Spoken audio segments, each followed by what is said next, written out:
মাসে তুমি মুহররম শহাদায়ে কারবালার স্মরণে ওই যে কারবালার মাহফিল এইখানে তুমি টাকা দিতে পারো নাই, তোমরা জানো না? ওই মুহররমের 10 তারিখে কেউ যদি এদিকে আসেন, রাগ করেন না, আমার কাছে আইয়েন, টুপি খুলেন, প্র্যাকটিক্যালি দেখাচ্ছি সবাই বোঝার জন্য।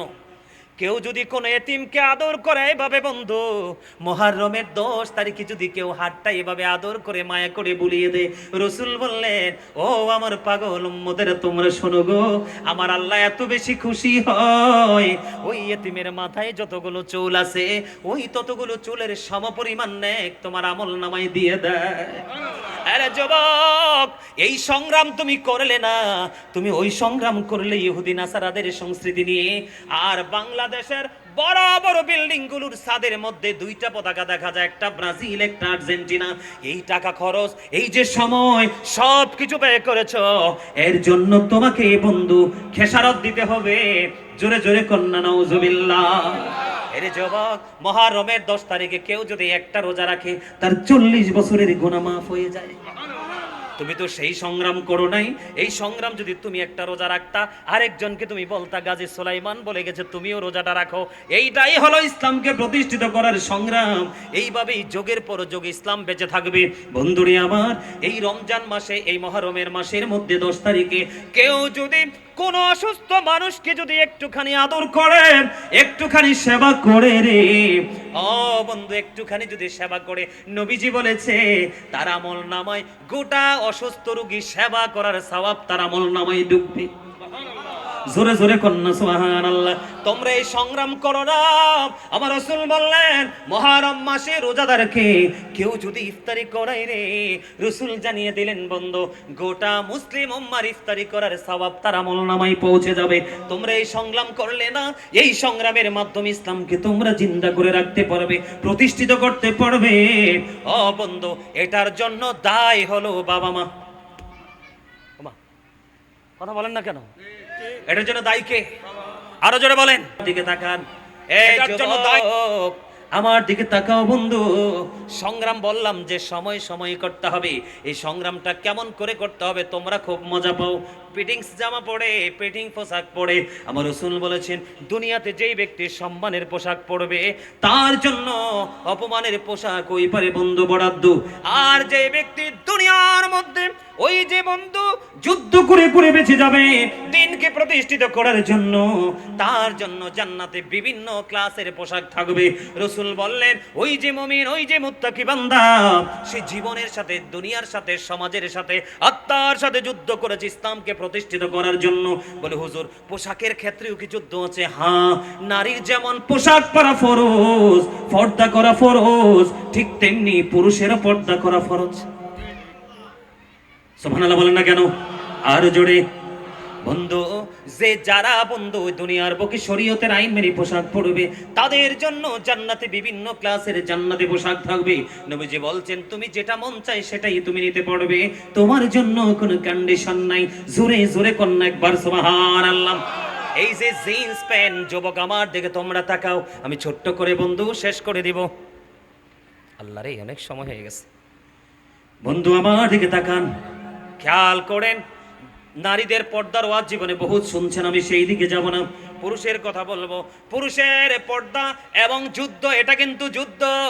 এই যে উপর দেয়া থাকবে নাভি বরাবর অথবা নাভি বরাবর অথবা নাভির উপরে, কোনোভাবেই বন্ধু নাভির নিচে যেতে পারবে না। আর নিচের দিক দিয়ে থাকবে টাকনোর ওপরে, কোনোভাবে টাকনোর নিচে বন্ধু যেতে পারবে না। এই কন্ডিশনে পোশাক পরা পুরুষের জন্য ফরজ। জোরে জোরে কন্যা সুবহানাল্লাহ। এই কন্ডিশনের বাইরে চলে গেলে, যেমন ধরেন বললে হুজুর উপর দিয়ে নাভি বরাবর, না না না, এখনকার ছেলেদের হাফ প্যান্টটা, জিন্স প্যান্টটা যে পড়ে, এটা নাভির কমপক্ষে 3 থেকে 4 আঙ্গুল নিচে থাকে। বন্ধু, একটা নারী তো থাক দূরে রে, একটা পুরুষও পর্যন্ত তার দিকে তাকাইতে লজ্জা পায়। আর একটা নোংরামি হলো যুদ্ধ কেমন করে করতে হবে। আর একটা নোংরামি হলো ওই যে ছেলেগুলো যখন নামাজ পড়তে যায়, রুকুতে গেলে 100% পিছন দিয়ে তার লজ্জাস্থান দেখা যায়। আপনারা নাই বলেন, আর জোরে বলেন। এই সমস্ত পোশাক পরে যে যুবকরা নামাজ পড়ো, আজকে আমি এই মুহররমের 8তম এই যে বন্ধু 2026 সালের এই যে আজকে জুলাই মাসের 23 তারিখ চলে গেছে, ঠিক জুন মাসের 23 তারিখ, তোমরা চিঠিতে খাতায় লিখে রেখো, এই আমি বলে গেলাম এই পোশাক পরে তুমি কিয়ামত পর্যন্ত নামাজ পড়তে পারবে, তুমি নামাজি হতে পারবে না, তোমার নামাজ তোমাকে মানুষ বানাতে পারবে না। যেই নামাজ তোমার জন্য জান্নাতের চাবি বলা হয়েছে, ওই জান্নাতের চাবি তোমার নসিবে জুটবে না, কারণ তোমাকে আল্লাহ যেই কন্ডিশন দিয়েছে এটা কোরআন হাদিস নয়, তুমি এটা মানো নাই। আদম সন্তানের জন্য 3 শ্রেণীর পোশাক, একটা হলো লজ্জাস্থান ঢাকার, একটা হলো বন্ধু সাজের, আর একটা হলো তাকওয়ার। এর মধ্যে বন্ধু যুদ্ধ হলো পোশাকের ক্ষেত্রে, সংগ্রাম হলো লিবাসুত তাকওয়া যালিকা খায়র, সবচেয়ে উত্তম হলো তাকওয়ার পোশাক। এটা পোশাক হলো, সৌন্দর্য হলো, শরীয়তের আইনও মানা হলো, ঠিক না ভাই? আরো জোরে বলেন, আমার দিকে তাকান। এবার আপনি মনে করবেন যে হুজুর আমি কি করব না, আমি প্যান্টটা পরবো ঠিকই, কিন্তু নিচে দিয়ে বইটা দিব। আমি মানলাম আপনি নিচে দিয়ে বটতে পারবেন, কিন্তু উপর দিয়ে বটার কোনো সুযোগ নেই। আল্লাহ কিন্তু শর্ত আপনাকে একটা দেয় নাই, 2টা দিয়েছে। কথা বলেন না কেন? এই গেল একটা। আল্লাহর হাবিব বন্ধু মসজিদের মধ্যে অবস্থান করলেন, এদিকে তাকান, অত্যন্ত গুরুত্বপূর্ণ হাদিস। যুদ্ধ কেমন করে করতে হবে, এক ব্যক্তি এসে নামাজের নিয়ত বেঁধে ফেললেন, নবীজি বললেন তুমি ওযু করে আসো। ও বন্ধু, তিনি ওযু করতে গেলেন, আবার ওযু করে এসে তিনি আবার নামাজের নিয়ত বাঁধলেন। আল্লাহর হাবিব বললেন তুমি ওযু করে আসো, আবার নামাজ ভেঙে তিনি ওযু করতে গেলেন, আবার বন্ধু ওযু করে এসে তিনি আবার নামাজের নিয়ত বাঁধলেন। একবার 2বার নয়, 3বার তিনি ওযু করলেন। ওযু শেষ করার পরে আবার এসে 3য়বার তিনি নামাজের নিয়ত বাঁধলেন। রাসূল বললেন তুমি ওযু করে এসো। ঠিক তাৎক্ষণিক আরেকজন রাসূলকে প্রশ্ন করলেন, ইয়া রাসূলুল্লাহ, ইয়া হাবিবাল্লাহ, নবী গো, ও প্রাণের নবী, কেন গো বারবার তাকে ওযু করার জন্য বলছেন? আমার নবীজি বললেন, ও পটিয়া সোনহরার ভাই, আমার বাবা, আমি বিশেষ করে মা বোনদেরকে বলে দিব আপনার সন্তান কোন ধরনের পোশাক পরে, এই দায়িত্ব কিন্তু দেখার আপনার। কারণ পৃথিবীতে সন্তানকে আগের যুগে মাস্টাররা শাসন করতে পারছে বন্ধু, আমিও আমার স্টুডেন্টদেরকে অন্যায় করলে ইচ্ছা মতো পিটাইছি, কিন্তু এখন স্টুডেন্টদেরকে টিচাররা পিটাইতে পারে না, উল্টা টিচারকে পিটায় এখনকার স্টুডেন্টরা। এই জন্য টিচাররা সন্তান শাসন করবে না, বাবা মা সেই দিকে খেয়াল করতে হবে, ঠিক কিনা বলেন?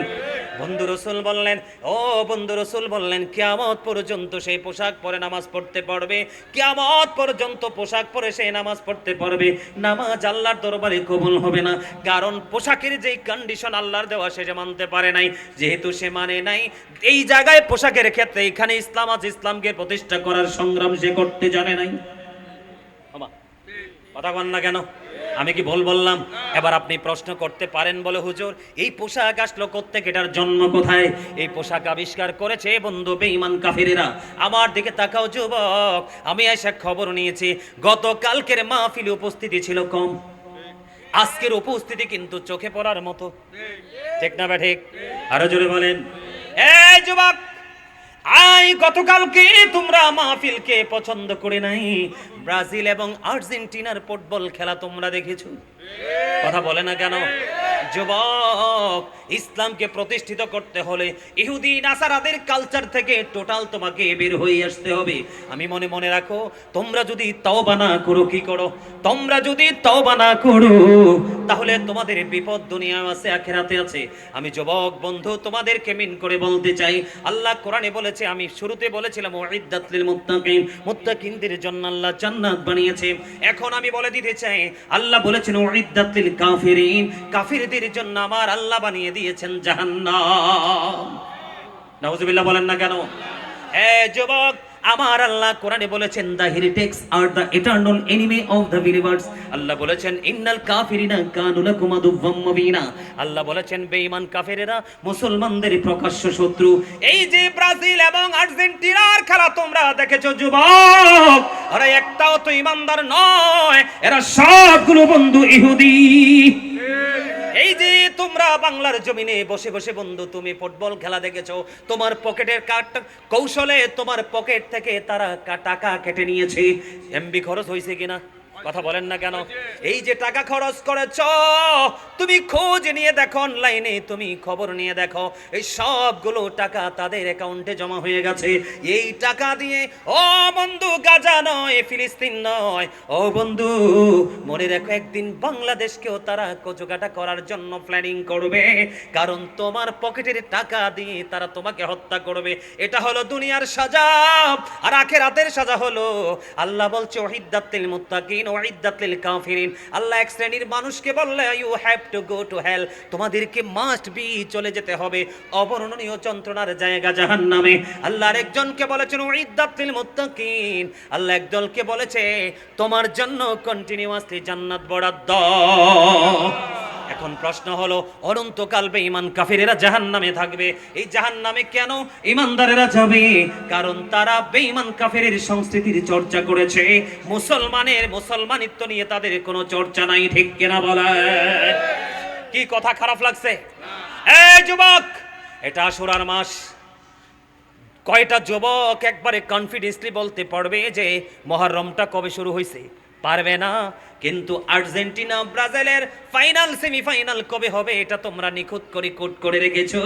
ও যুবক, ইহুদি নাসারাদের সম্পৃক্ততা তোমাকে নিয়ে যাবে জাহান্নামে।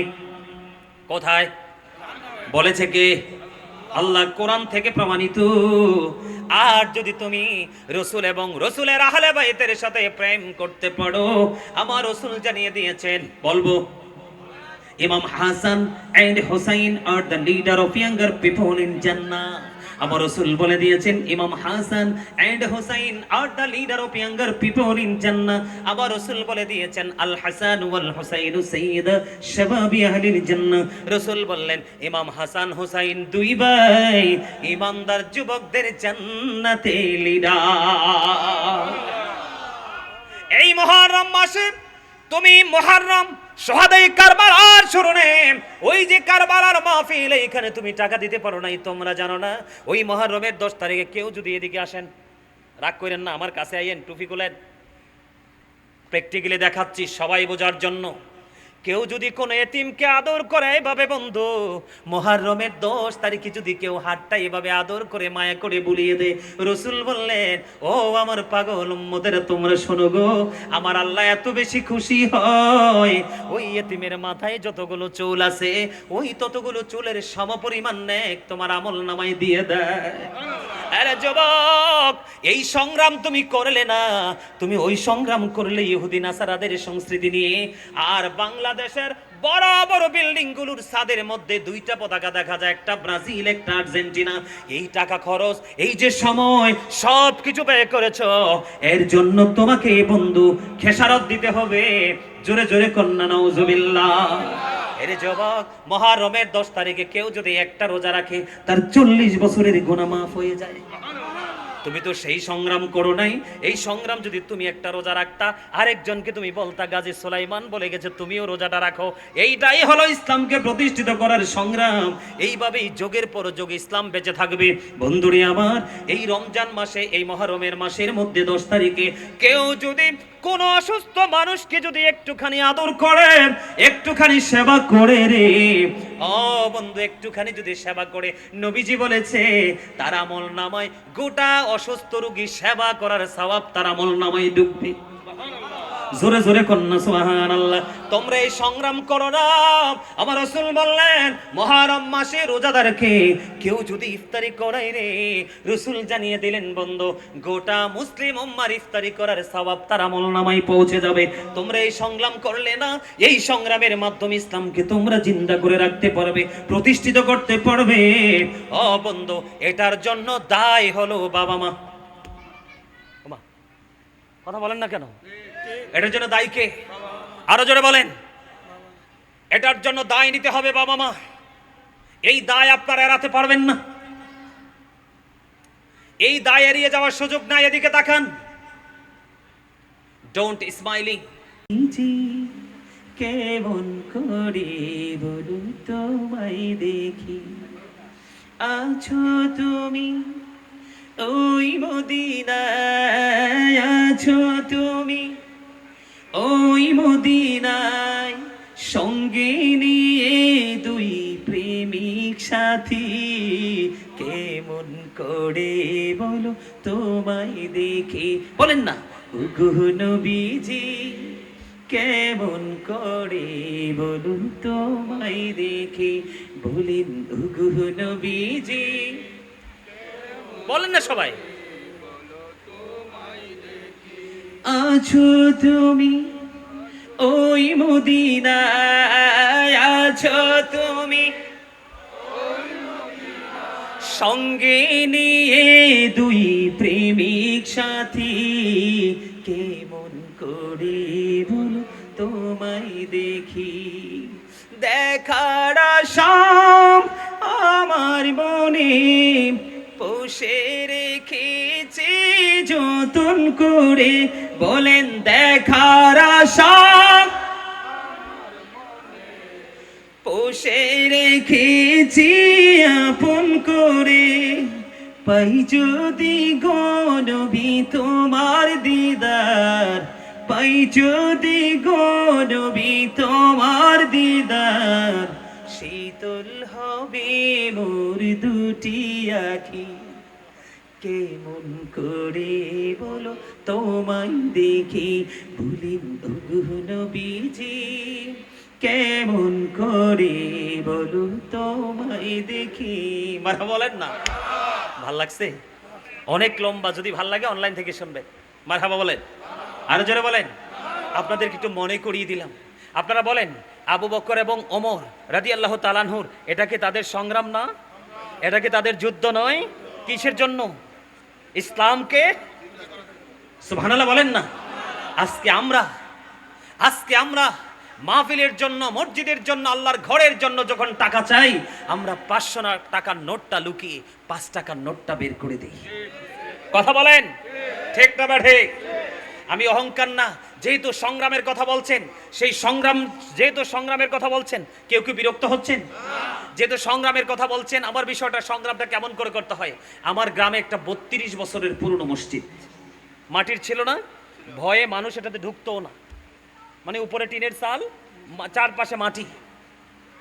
2023 সালে আমি এটার উদ্যোগ নিয়ে, আমি অদম গুনাহগার, আমার এই 2 হাতে আমার আল্লাহ এত শক্তি দিয়েছে, মাত্র ক্যাশ 12 লক্ষ টাকা নিয়ে নামছি। কে নিয়ে? 12 লক্ষ টাকা নিয়ে নামছি। আমার গ্রামে অনেক ধনী ধনী মানুষ ছিল, বিল্ডিংওয়ালা ছিল, কিন্তু এই বিল্ডিংওয়ালাদের থেকে 10টা টাকা মসজিদটাতে আসে নাই। তার মানে ইসলামকে প্রতিষ্ঠিত করার জন্য কিভাবে যুদ্ধ করতে হয়, ওই যে আমি বললাম, সময়ের সাথে মিলিয়ে মিলিয়ে আপনাকে যুদ্ধ করতে হবে। একদিন যুদ্ধ করে হাত পা গুটিয়ে ঘরে বসে থাকলে ইসলামকে জিন্দা করা সম্ভব নয়। এই যে গত বছর মাহফিল হয়েছিল এখানে, এই বছরও হয়েছে, এটার মধ্যে কি হবে জানেন? ইসলাম জিন্দা হবে, ইসলাম নতুন করে করে প্রাণ পাবে। বলে হুজুর ইসলামের কি মরে গেছে? আরে না, আমাদের কাছ থেকে হারিয়ে যাচ্ছে। এই হারিয়ে যাওয়া ইসলামকে আমরা আবার পুনরায় ফিরে পাবো যখন ওলামাই কেরামদের মজলিসে বসবো। এই দিনের কাজ, এটার জন্য কিন্তু যুবকদেরকে সংগ্রাম করতে হবে, মসজিদ বানানোর জন্য সংগ্রাম করতে হবে। সংগ্রামটা কেমন করছি জানেন? আমার গ্রামের মানুষ জুম্মা পড়তে হলে অনেক দূরে যেতে হয়, ঈদের নামাজ পড়তে হলে ঈদের দিনে অনেক দূরে যেতে হয়। আমি একদম গুনাহগার, আমার আল্লাহ আমাকে এমন শক্তি দিছে, জুম্মা মসজিদটা 5 মাসে কমপ্লিট করেছি। যুদ্ধের কথা যেহেতু বলছি, এই জন্য বলতেছি, 5 মাস থেকে প্লাস কিছুদিন বেশি হবে, মসজিদটা কমপ্লিট করে জুম্মা চালু করে দিয়েছি। সুবহানাল্লাহ বলেন আরো জোরে। এবং জুম্মার খতিব রেখে দিয়েছি, জুম্মার খতিবের দায়িত্ব নিছি আমি অধম, আর গ্রামবাসীকে দিছি পাঞ্জে গানার দায়িত্ব, তারপরেও চালাইতে পারে না। 12 মাসে 13টা পাল্টায় হুজুর। বলে হুজুর নিজের গ্রামের কথা বললেন, কেন বললাম? এই কথাটা তাদেরকে ছোট করার জন্য নয়, ওই যে তারা সংগ্রাম করতে জানে না, সংগ্রাম কেমন করে করতে হয় সেটা বোঝে না, এবং এই সংগ্রাম যে তাকে কাল হাসরের ময়দানে কত বড় নিয়ামত দিবে সেটাও জানে না। দুনিয়ার বুকে মসজিদের ক্ষেত্রে আপনার সংগ্রাম হলো টাকা দিয়ে, পয়সা দিয়ে, অর্থ দিয়ে, শ্রম দিয়ে, যার যেটা আছে সেটা দিয়ে, আপনি শ্রম দিয়ে যুদ্ধ করে আপনি মসজিদ তৈরি করবেন। এই মসজিদে যোগ্য দক্ষ টেকসই ইমামকে নিয়োজিত করে দিবেন, কোয়ালিটিফুল ইমামকে নিয়োগ করে দিবেন, আর এই ইমাম জুম্মার দিন স্পেশাল সময় আলোচনা করে করে আপনার পুরো সমাজকে নোংরামি থেকে বের করে এনে আলোকিত সমাজ হিসাবে রূপান্তরিত করে দিবে। এটা কি সংগ্রাম নয়? কথা বলেন, সংগ্রাম নয়? জুম্মা চালু হলো, জুম্মার নামাজ চলতেছে, ঈদের জামাতও চলতেছে। এখন আমার গ্রামের যারা ঠান্ডা মাথার, বিশেষ করে আমার গ্রামের যুবকদেরকে আমি স্যালুট দেই, চিরজীবন স্যালুট দিয়ে যাব। আমার গ্রামের যুবকরা আমাকে যথেষ্ট আপনার সমর্থন করেছে, শুরু থেকে শেষ পর্যন্ত আমার সাথে ছিল। কিন্তু অনেক মুরব্বী আমার সাথে ছিল না, এটাকে বানচাল করার চেষ্টা করেছে, কারণ তিনি ইসলামের জন্য যুদ্ধ করার যে মধু কত এটা তিনি জানে। কথা বলেন, আপনারা সত্যিকারের সংগ্রামী যোদ্ধা। আমি আবারও বললাম বিজয়ী, কারণ এসে দেখলাম পুরো প্যান্ডেল খালি, এখন দেখি পুরো প্যান্ডেল পরিপূর্ণ। আওয়াজ তুলে কোন সুবহানাল্লাহ। আল্লাহ যেন জান্নাতের মেহমান হিসেবে সবাইকে কবুল করে, আমিন বলেন, আর জোরে বলেন আমিন। তাহলে আবু বকর এবং ওমর এবার বিজয়ী যোদ্ধা হলেন কে রে? আবু বকর। এবার আমার নবীজি ডাক দিয়ে বললেন, আবু বকর, আমার আপনার সম্পদ আমার জীবনে যত বেশি কাজে উপকারে লেগেছে, আর কারো সম্পদ এত উপকারে আসেনি গো। এবার আবু বকর একটা ডাক দিয়ে বলে, নবী, নবী গো, ও ইয়া রাসূলুল্লাহ, ইয়া হাবিবাল্লাহ, নবী, নবী গো, শুধু আমি সম্পদ না, আমার জীবনটাও কন্টিনিউ আপনার জন্য রেডি। জোরে জোরে বলেন না সুবহানাল্লাহ। ও বন্ধু, যুদ্ধ কেমন করে করতে হয়? ও যুবক, আমার দিকে তাকাও যুবক বন্ধু, আমি তোমাদেরকে বলতে চাই, ওই যে বলেছিলাম আজকের এই মাহফিল কি 1 বিঘা পরিমাণ। আপনি আমি যখন বন্ধু এগিয়ে আসবো, আমার আল্লাহ কথা দিয়েছে আপনার আমার দিকে 1 গজ পরিমাণ এগিয়ে আসবে। আপনি যদি আজকের এই জান্নাতের বাগানের দিকে বন্ধু 1 হাত পরিমাণ যদি এগিয়ে আসেন গো, আমার আল্লাহ কথা দিয়েছে, আমার রাসূল জানিয়েছে, আমার আল্লাহ ওই বান্দার দিকে 2 হাত পরিমাণ এগিয়ে আসে। ও বন্ধু, আপনারা, ও বন্ধু, অনেকে ম্যাক্সিমাম লোকে হেঁটে হেঁটে আসছেন আজকে। আমিও তো হেঁটে হেঁটে আসছি কিনা? অত দূর থেকে তো হাইটে আসা সম্ভব না, কথা বলে না কেন? কিন্তু আপনাদের ওই জায়গা থেকে, ওই মাজার শরীফের গেট থেকে এই পর্যন্ত হেঁটে হেঁটে আসলাম, ওজো টোজো করে ফ্রেশ হয়ে এই পর্যন্ত হেঁটে হেঁটে আসলাম। ও বন্ধু, যুদ্ধ কেমন করে করবার টেকনিক শিখে নাও। আমার রাসূল জানিয়ে দিলেন, কেউ যদি আল্লাহর জিকির করতে করতে ওই জান্নাতের বাগানের দিকে হেঁটে হেঁটে আসে রে, আমার আল্লাহ কথা দিয়েছে, আল্লাহ রাসূল জানিয়ে দিয়েছেন হাদিস শরীফের মাধ্যমে, আল্লাহ ওই বান্দার দিকে দৌড়ে বন্ধু ছুটে আসে। জোরে জোরে কন্যা সুবহানাল্লাহ। আল্লাহ রাব্বুল আলামিন বলেছেন, বন্ধু এখন আপনি যে জিকির করবেন, সংগ্রাম করবেন, জিকিরটা কি, যুদ্ধটা কি? সুবহানাল্লাহ বলা জিকির, আলহামদুলিল্লাহ বলা জিকির, আল্লাহু আকবার বলা জিকির, লা ইলাহা ইল্লাল্লাহ বলা জিকির, কাউকে ভালো কাজের জন্য ডাকা এটাও জিকির, কাউকে খারাপ কাজ করতে দেখলে থামিয়ে দেওয়ার চেষ্টা করা বা করে দেওয়া এটাও জিকির, আপনি নামাজে দাঁড়িয়েছেন ওটাও বন্ধু জিকির, ও বন্ধু আপনি হজে গিয়েছেন ওটাও জিকির। হজ হলো মাওলার জিকিরের জুলুস, কারণ বিভিন্ন জায়গা পরিদর্শন করে সম্পূর্ণ করতে হয়, আর নামাজ হলো মাওলার জিকিরের জলসা। ও বন্ধু, এটা একই জায়গায় দাঁড়িয়ে বসে সম্পূর্ণ করতে হয়। জোরে জোরে কোন সুবহানাল্লাহ। বন্ধুরে আমার, যুদ্ধ কেমন করে করতে হয় নামাজের ক্ষেত্রে, আবু বকর সিদ্দিক রাদিয়াল্লাহু তাআলা আনহুর কাছে আবার বন্ধু ফিরে যেতে চাই। একদিন আজান হয়ে গেল, আমার নবীজি মসজিদে অপেক্ষা করতেছে, কিন্তু হযরতে আবু বকর এখনো পর্যন্ত বন্ধু মসজিদে আসে না। আবু বকর আসে না, আমার রাসূল বললেন, কেন রে আমার আবু বকর আসে না? বন্ধু বলতে বলতে ইতিমধ্যেই আবু বকর এসে মসজিদে হাজির হয়ে গেল। আবু বকর, এত দেরি হয়ে গেল কেন গো? আমি থাকা অবস্থায় এমন অবস্থা, আমি চলে গেলে না জানি কি হবে। বন্ধুরে, এই কথা বলতে বলতে নামাজ তো শেষ হয়ে গেল।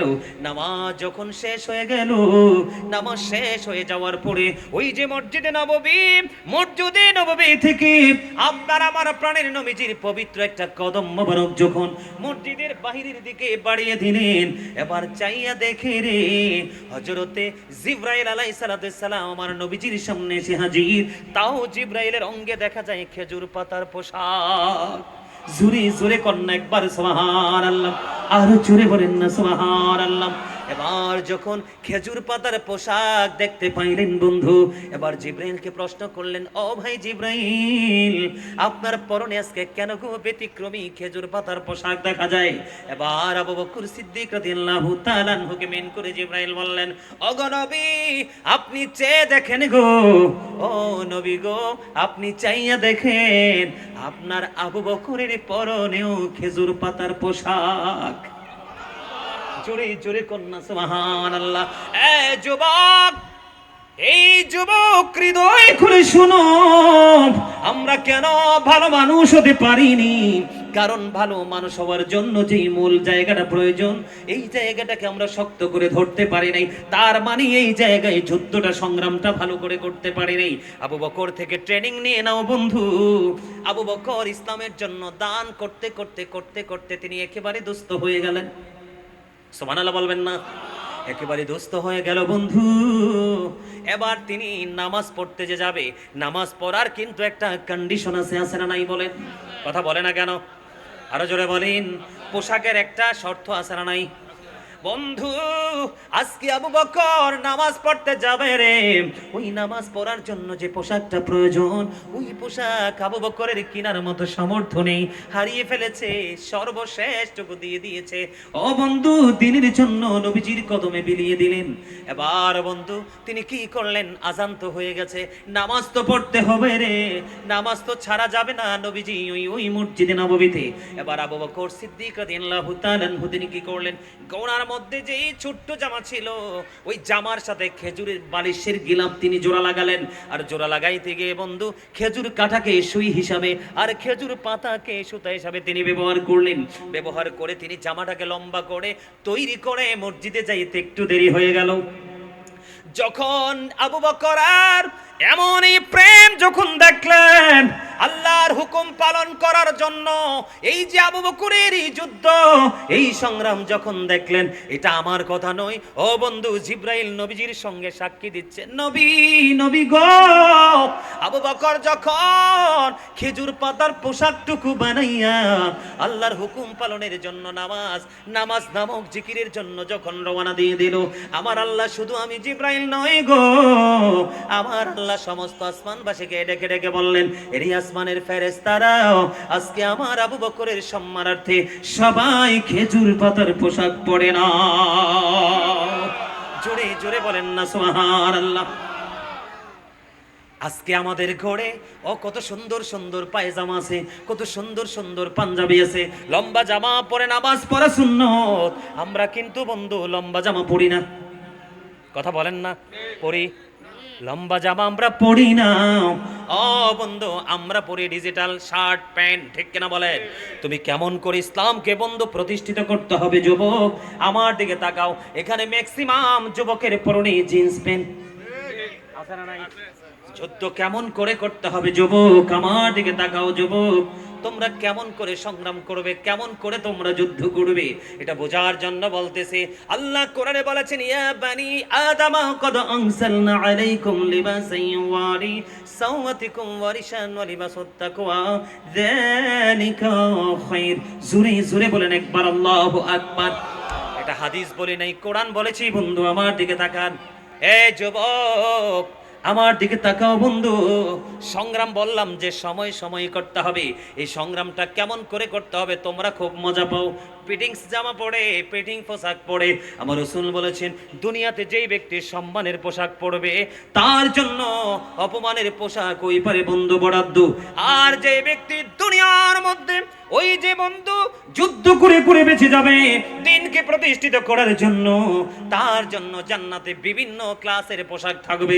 রাসূল বললেন, ওই যে মুমিন, ওই যে মুত্তাকি বান্দা, সে জীবনের সাথে, দুনিয়ার সাথে, সমাজের সাথে, আত্মার সাথে যুদ্ধ করেছে ইসলামকে প্রতিষ্ঠিত করার জন্য। বলে হুজুর পোশাকের ক্ষেত্রেও কি যুদ্ধ আছে? হ্যাঁ, নারীর যেমন পোশাক পরা ফরজ, পর্দা করা ফরজ, ঠিক তেমনি পুরুষেরও পর্দা করা ফরজ। সুবহানাল্লাহ বলেন না কেন? আর জোরে। বন্ধু যে যারা বন্ধু দুনিয়ার বুকে শরীয়তের আইন মেনে পোশাক পরবে তাদের জন্য জান্নাতে বিভিন্ন ক্লাসের জান্নাতে পোশাক থাকবে। নবীজি বলছেন, তুমি যেটা মন চাই সেটাই তুমি নিতে পারবে, তোমার জন্য কোনো কন্ডিশন নাই। জোরে জোরে কন্যা একবার সুবহানাল্লাহ। এই যে জিন্স প্যান্ট, যুবক আমার দিকে তোমরা তাকাও, আমি ছোট্ট করে বন্ধু শেষ করে দিব। আল্লাহ রে, অনেক সময় হয়ে গেছে। বন্ধু আমার দিকে তাকান, খেয়াল করেন। নারীদের পর্দার ওয়াজ জীবনে বহুত শুনছেন, আমি সেই দিকে যাব না, পুরুষের কথা বলবো। পুরুষের পর্দা এবং যুদ্ধ, এটা কিন্তু যুদ্ধ। এই যে উপর দেয়া থাকবে নাভি বরাবর অথবা নাভি বরাবর অথবা নাভির উপরে, কোনোভাবেই বন্ধু নাভির নিচে যেতে পারবে না। আর নিচের দিক দিয়ে থাকবে টাকনোর ওপরে, কোনোভাবে টাকনোর নিচে বন্ধু যেতে পারবে না। এই কন্ডিশনে পোশাক পরা পুরুষের জন্য ফরজ। জোরে জোরে কন্যা সুবহানাল্লাহ। এই কন্ডিশনের বাইরে চলে গেলে, যেমন ধরেন বললে হুজুর উপর দিয়ে নাভি বরাবর, না না না, এখনকার ছেলেদের হাফ প্যান্টটা জিন্স প্যান্টটা যে পড়ে, এটা নাভির কমপক্ষে 3 থেকে 4 আঙ্গুল নিচে থাকে। বন্ধু, একটা নারী তো থাক দূরে রে, একটা পুরুষ পর্যন্ত তার দিকে তাকাইতে লজ্জা পায়। আর একটা নোংরামি হলো যুদ্ধ কেমন করে করতে হবে। আর একটা নোংরামি হলো ওই যে ছেলেগুলো যখন নামাজ পড়তে যায়, রুকুতে গেলে 100% পিছন দিয়ে তার লজ্জাস্থান দেখা যায়। আপনারা নাই বলেন, আরো জোরে বলেন। এই সমস্ত পোশাক পরে যে যুবকরা নামাজ পড়ো, আজকে আমি এই মুহররমের 8তম, এই যে বন্ধু 2026 সালের এই যে আজকে জুলাই মাসের 23 তারিখ চলে গেছে, ঠিক জুন মাসের 23 তারিখ তোমরা চিঠিতে খাতায় লিখে রেখো। এই আমি বলে গেলাম, এই পোশাক পরে তুমি কিয়ামত পর্যন্ত নামাজ পড়তে পারবে, তুমি নামাজি হতে পারবে না। তোমার নামাজ তোমাকে মানুষ বানাতে পারবে না। যেই নামাজ তোমার জন্য জান্নাতের চাবি বলা হয়েছে, ওই জান্নাতের চাবি তোমার নসিবে জুটবে না। কারণ তোমাকে আল্লাহ যে কন্ডিশন দিয়েছে, এটা কোরআন হাদিস নয়, তুমি এটা মানো নাই। আদম সন্তানের জন্য 3 শ্রেণীর পোশাক, একটা হলো লজ্জাস্থান ঢাকার, একটা হলো বন্ধু সাজের, আর একটা হলো তাকওয়ার।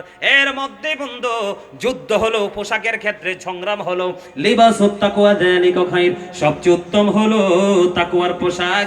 এটা পোশাক হলো সৌন্দর্য, হলো শরীয়তের আইনও মানা হলো। ঠিক না ভাই? আরো জোরে বলেন, আমার দিকে তাকান। এবার আপনি মনে করবেন যে হুজুর আমি কি করব না, আমি প্যান্টটা পরবো ঠিকই, কিন্তু নিচে দিয়ে বইটা দিব।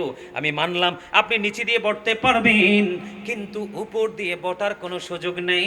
আল্লাহ কিন্তু শর্ত আপনাকে একটা দেয় নাই, 2টা দিয়েছে। কথা বলেন না কেন? এই গেল একটা। আল্লাহর হাবিব বন্ধু মসজিদের মধ্যে অবস্থান করলেন, এদিকে তাকান, অত্যন্ত গুরুত্বপূর্ণ হাদিস।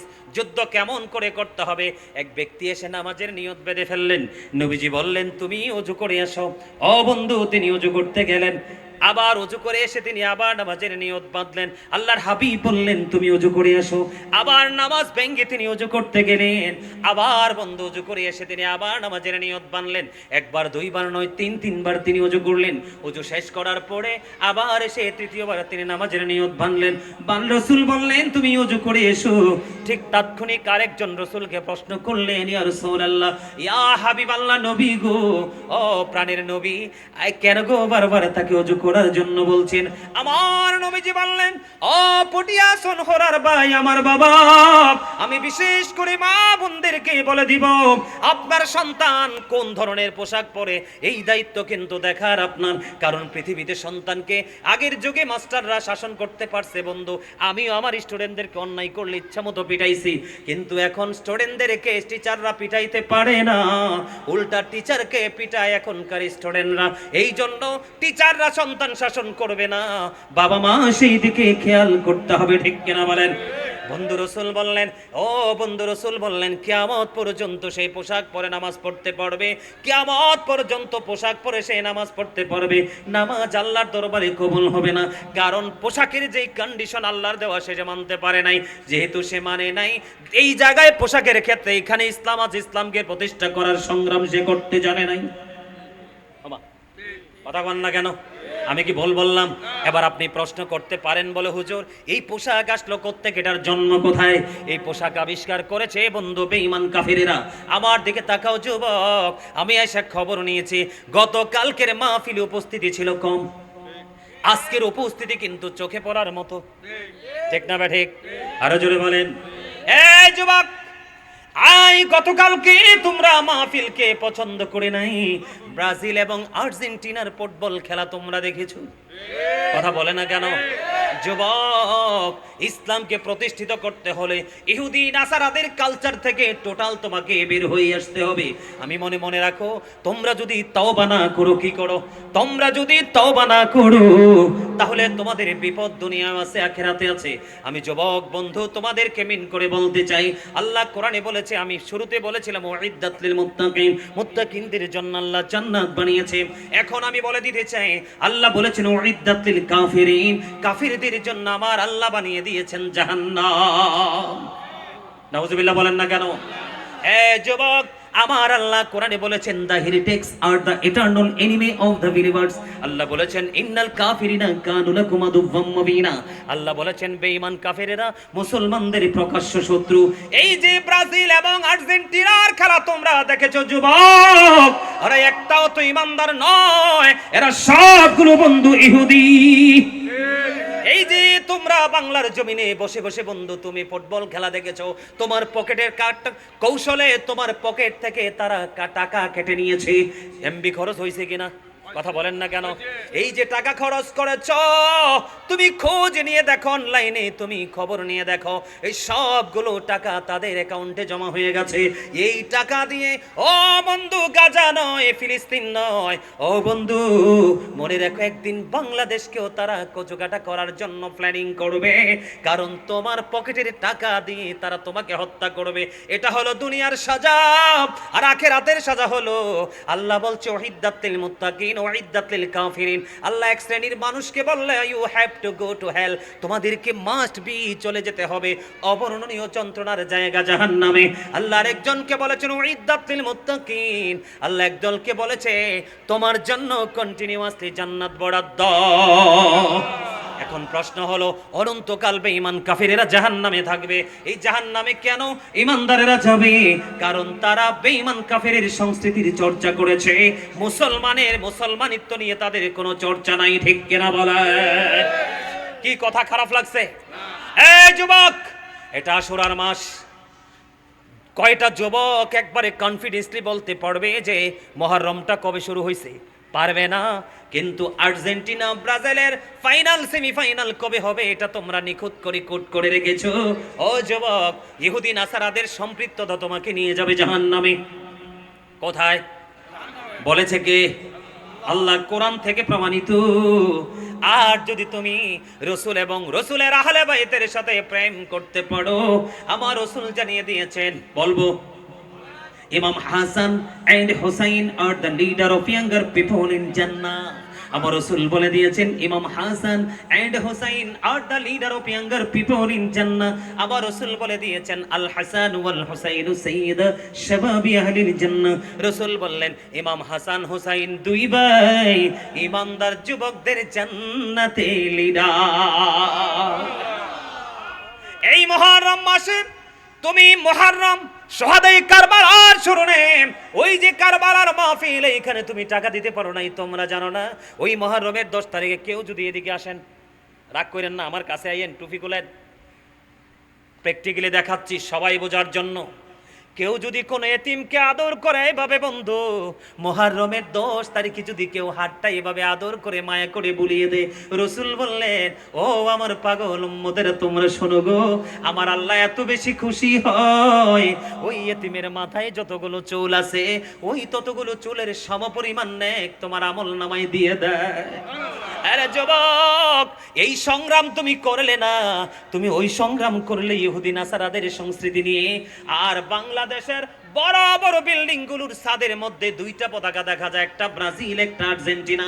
এই টাকা খরচ, এই যে সময়, সব কিছু ব্যয় করেছো, এর জন্য তোমাকে বন্ধু খেসারত দিতে হবে। জোরে জোরে কন্যা নাউজুবিল্লাহ। এরে যুবক, মুহররমের 10 তারিখে কেউ যদি একটা রোজা রাখে তার 40 বছরের গুনাহ মাফ হয়ে যায়। তুমি তো সেই সংগ্রাম করো নাই। এই সংগ্রাম যদি তুমি একটা রোজা রাখতা, আরেকজনকে তুমি বলতা গাজী সুলাইমান বলে গেছে তুমিও রোজাটা রাখো। এইটাই হলো ইসলামকে প্রতিষ্ঠিত করার সংগ্রাম। এইভাবেই যুগের পর যুগ ইসলাম বেঁচে থাকবে। বন্ধুরে আমার, এই রমজান মাসে, এই মুহররমের মাসের মধ্যে 10 তারিখে কেউ যদি কোন অসুস্থ মানুষকে যদি একটুখানি আদর করে, একটুখানি সেবা করে রে ও বন্ধু, একটুখানি যদি সেবা করে, নবীজি বলেছে তার আমল নামায় গোটা অসুস্থ রোগী সেবা করার সওয়াব তার আমল নামায় ঢুকবে। জোরে জোরে কন্যা সুবহানাল্লাহ। তোমরা এই সংগ্রাম করো না। আমার রাসূল বললেন মুহররম মাসে রোজাদারকে কেউ যদি ইফতারি করায় রে, রাসূল জানিয়ে দিলেন বন্ধু গোটা মুসলিম উম্মার ইফতারি করার সওয়াব তার আমলনামায় পৌঁছে যাবে। তোমরা এই সংগ্রাম করলে না, এই সংগ্রামের মাধ্যমে ইসলামকে তোমরা জিন্দা করে রাখতে পারবে, প্রতিষ্ঠিত করতে পারবে। ও বন্ধু, এটার জন্য দায় হলো বাবা মা। কথা বলেন না কেন? এটার জন্য দায়ী কে? আরো জোরে বলেন। এটার জন্য দায় নিতে হবে বাবা মা। এই দায় আপনারা এড়াতে পারবেন না। এই দায় এড়িয়ে যাওয়ার সুযোগ নাই। এদিকে তাকান। Don't smiling. দয়া করে হাসবেন না আমার ভাইয়েরা। এটা হাসির জায়গা না, এটা কাঁদার জায়গা। এখানে উদাসীন হওয়ার জায়গা না, এখানে সিনসিয়ারলি আলোচনা শোনার জায়গা। কারণ আপনি যদি এখানেও বসে হাসেন, কাঁদবেন কোথায়? আপনি এখানে বসেও যদি অন্য মনস্ক হয়ে যান, তাহলে আপনি চিন্তা করবেন কোথায়? মনে রাখবেন, যারা বাবা হয়েছেন এবং যারা বাবা হবেন, every parent should take care their children very carefully. প্রত্যেকটা পিতামাতার উচিত তাদের সন্তানের দায়িত্ব যত্ন সহকারে পালন করা। আর আমরা সন্তান হিসাবে we should Obi our parents. আমাদের প্রত্যেকের উচিত আমাদের পিতামাতাকে মান্য করা। কারণ মা বাবাকে মান্য করা ফরজ, তাদেরকে কষ্ট দেওয়া হারাম। কি এই বাবা মা যারা বলছি, আপনার সন্তান ইসলামকে প্রতিষ্ঠিত করার জন্য সংগ্রামী হবে কখন? যখন আপনার ছেলের কলিজায় রাসূল প্রেম ঢুকিয়ে দিবেন, যখন আপনার ছেলের কলিজায় রাসূলের আহলে বাইতের প্রেম ঢুকিয়ে দিবেন, যখন আপনার ছেলের কলিজায় কোরআন ঢুকিয়ে দিবেন।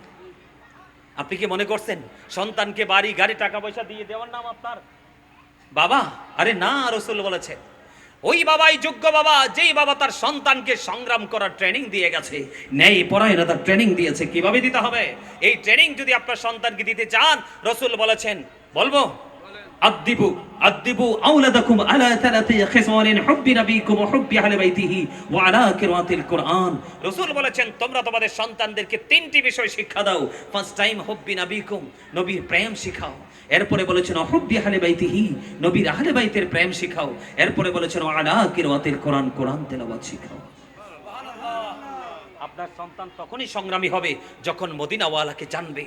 আপনার সন্তান তখনই সংগ্রামী হবে যখন 61 হিজরিতে কারবালার ময়দানে যে মর্মান্তিক অধ্যায় তৈরি হয়েছিল, ইয়াজিদ কর্তৃক যে আয়োজন করা হয়েছিল, নাউজুবিল্লাহ বলেন। যখন আহলে বাইতের প্রেম আপনার সন্তানের কলিজায় ঢুকে যাবে, তখন আপনার সন্তান হবে সংগ্রামী। যখন কোরআন বুঝবে, তখন হবে আপনার সন্তান সংগ্রামী। সম্মানিত উপস্থিতি, মনে রাখতে হবে, Islam is not only a religion but also complete code of life. পরিপূর্ণ এবং পূর্ণাঙ্গ জীবন ব্যবস্থা আছে ইসলামের মধ্যে। সুবহানাল্লাহ বলেন। আর সেই ইসলামের নির্যাস কোনটা? আপনার আমার প্রাণের রাসূল। সুবহানাল্লাহ বলেন। এই যুবক, তুমি যদি সংগ্রামী হতে চাও, যুদ্ধ করতে চাও, আর যুদ্ধে যদি বিজয়ী হতে চাও, ফিউচারকে যদি তোমরা ব্রাইটনেস করতে চাও, আমরা ব্রাইটনেস করতে চাই, তাহলে রাসূলের বিকল্প নেই। কে নাই? সম্মানিত উপস্থিতি, আমার দিকে তাকান। আমেরিকার গবেষক মাইকেল এইচ হার্ট তিনি বক্তব্য দিয়েছেন, the 100 A ranking of the most influential person in the history. 100 জন প্রভাবশালীর তালিকা করলেন। ইনফ্লুয়েন্সিয়াল দ্বারা আপনার আমার প্রাণের রাসূলকে শ্রেষ্ঠ প্রভাবশালী হিসেবে আখ্যায়িত করলেন। আওয়াজ তুলে বলেন না সুবহানাল্লাহ। সম্মানিত উপস্থিতি, শুধু এখানে একান্ত নয়, বসরা ইউনিভার্সিটির লেকচারার ছিলেন কুমিল্লা শাহপুর দরবার শরীফের পীর সাহেব কেবলা ছিলেন। তিনি পৃথিবী থেকে চলে গেছেন। উনি বলে গেছেন, of all the great religious personalities of all prophet, Muhammad রাসূলুল্লাহ সাল্লাল্লাহু আলাইহি ওয়াসাল্লাম ওয়াজ দ্য মোস্ট সাকসেসফুল। পৃথিবীর বুকে যতগুলো নবী রাসূল এসেছে, রাজনীতি থেকে ইমামতি থেকে রাজনীতি, প্রত্যেকটা সেক্টরে, প্রত্যেকটা জায়গায় আপনার আমার রাসূল, যারা ইংলিশ যারা ভালো বোঝেন, মোস্ট সাকসেসফুল, সবচেয়ে বেশি সফল র্যাঙ্কিং এ আপনার আমার নবী, মাই prophet, all the best prophet. আওয়াজ তুলে কোন সুবহানাল্লাহ। আমি প্রাউড ফিল করি আমি আখির নবীর উম্মত হতে পেরে। আমি নবীর প্রেম নিয়ে আমি একটা গজল লিখছি, মনে হয়ে গেছে, একটু গাইবো? মোরা ধন্য হয়েছি ওগো ধন্য, শুধু নূর নবীজির জন্য। মোরা ধন্য হয়েছি ওগো ধন্য। ওমা কি হাদিয়া, গজলের হাদিয়া। সুবহানাল্লাহ। এই হাদিয়াটা দেওয়ার পরে মনে হয়েছে আমি চট্টগ্রাম আইছি। কারণ দুনিয়ার সব জায়গায় গজল গাওয়ার পরে খালি ফিরলেও চট্টগ্রাম থেকে কখনোই খালি ফিরি নাই। আর এই গজল, এই হাদিয়া দেন, গজল টান দিছি পরে হাদিয়া নিয়ে আসছে, কত টাকা এটা দেখার বিষয় নয়, এটার মধ্যেও জড়িত আছে রাসূলের প্রেম। মারহাবা বলেন আর জোরে বলেন। মোরা ধন্য হয়েছি ওগো ধন্য, শুধু প্রাণের নবীজির জন্য। বলেন মোরা ধন্য হয়েছি ওগো ধন্য, শুধু নূর নবীজির জন্য। এই জীবনের যত গুনাহ ক্ষমা করে দাও তুমি, রহমত দিয়ে শ্যামল করে দাও মনের মরুভূমি, ফুলে ফুলে ভরে দিয়ে আমায় করো পরিপূর্ণ, মোরা ধন্য হয়েছি ওগো ধন্য, শুধু নূর নবীজির জন্য। মারহাবা বলেন না? আরে আরো জোরে। আমি ছোট্ট, আল্লাহ আমাকে ছোট্ট একজন রাইটার হিসাবে কবুল করছেন, অনেক গজল লিখছি। মারহাবা বলেন। যখনই নবীজির প্রেম হৃদয় আসতো, সেই প্রেমের সাথে মিলে মনের অজান্তের খাতা কলম নিয়ে বসতাম, ডায়েরি নিয়ে বসতাম, লেখা হয়ে যেত। মারহাবা বলেন না? আরো জোরে বলেন না মারহাবা? আরো জোরে। আমার আরেকটা গজল মনে পড়ছে, যেহেতু রসুল নিয়ে কথা বলছি, আরেকটু গাইবো। এটা লিখছিলাম রাত্রে একেবারে গভীরে, আর লেখার পরে দেখলাম চোখ দিয়ে বেয়ে বেয়ে পানি পড়ছে।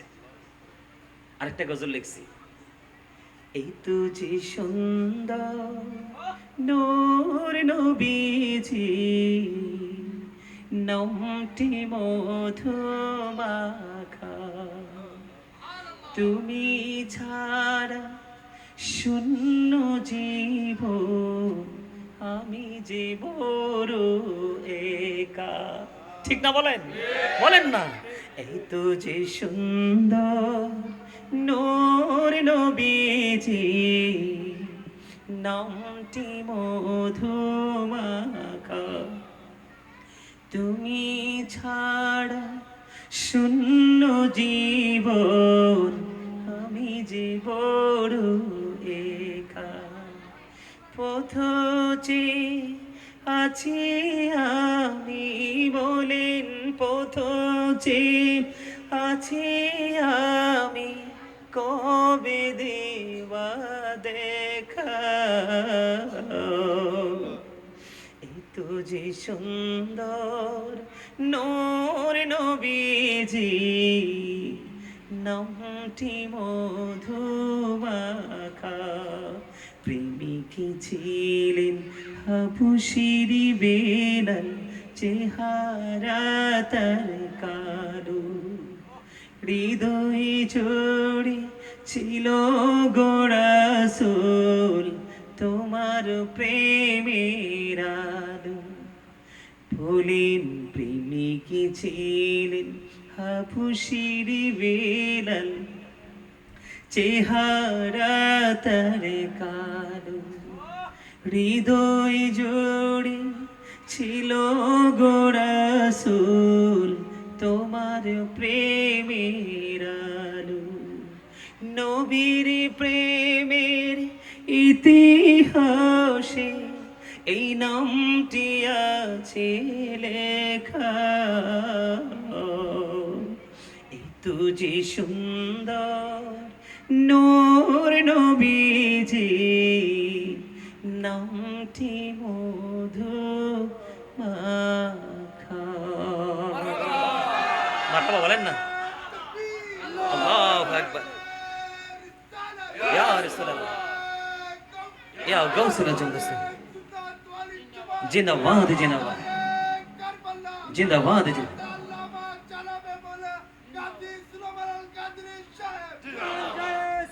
আল্লাহু আকবার, আল্লাহু আকবার। দেখছেন নি কি নিখুঁত ভাবে আমার নামটা উচ্চারণ করছে, কি দারুণ রিহার্সেল, ওয়াও বিউটিফুল। আলহামদুলিল্লাহ বলে। আমি প্রথম দেখে মনে করছিলাম যে অসুস্থ মানুষ, আসলে ওই যে বললাম সত্যিকারের যুদ্ধ হলো রুহের যুদ্ধ। কিসের যুদ্ধ? রুহের যুদ্ধ। তার আত্মা পুরোপুরি জিন্দা। মারহাবা বলেন, আরো জোরে বলেন। আপনারা দেখছেন কথা বলা এবং ধারাবাহিকতা দুইটাই কিন্তু সমন্বয় ছিল। মারহাবা বলেন না? আল্লাহ ওনাকে কবুল করে নিক, আমিন বলেন। আরো জোরে বলেন আমিন, আরো জোরে বলেন আমিন। সম্মানিত উপস্থিতি, উনি এই যে এডি কি বলে না, পপন নিয়ে আসছে। কি নিয়ে আসছে?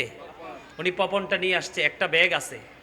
আপনাদের যার যার এই পপন খাওয়ার ইচ্ছা আপনারা নিয়ে যাবেন, অথবা ছোট ছোট যে বাচ্চাগুলো আসছে তাদের কাছে গিফট হিসেবে, তাদের কাছে সবচেয়ে পছন্দের এটা, এই ছোট ছোট বাচ্চাদেরকে এই পপনটা পুরোটা দিয়ে দিবেন একটা একটা করে। ওনার যতগুলো করে বিক্রি করে সবটা টাকা আমি দিয়ে দিব। মারহাবা বলেন না? আমার কথাটা বুঝেন নাই?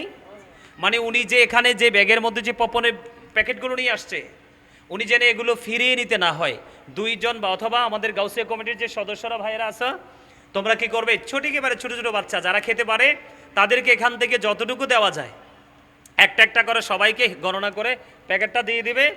আর এই টাকাটা আমি আমার পক্ষ থেকে মহাব্বত করে এই কারবালার মাসের মহাব্বতে, ইমাম হুসাইনের মহাব্বতে টাকাটা আমি দিয়ে দিব নাকি? মারহাবা বলেন না কেন? আপনারা তো আসলেই অসুস্থ। এই মিয়া, এই দেহটা মোটা তাজা হইলেই কি এটারে সুস্থ বলে? কথা কয় না কেন? এটা তাজা হইলে কি তাজা নি?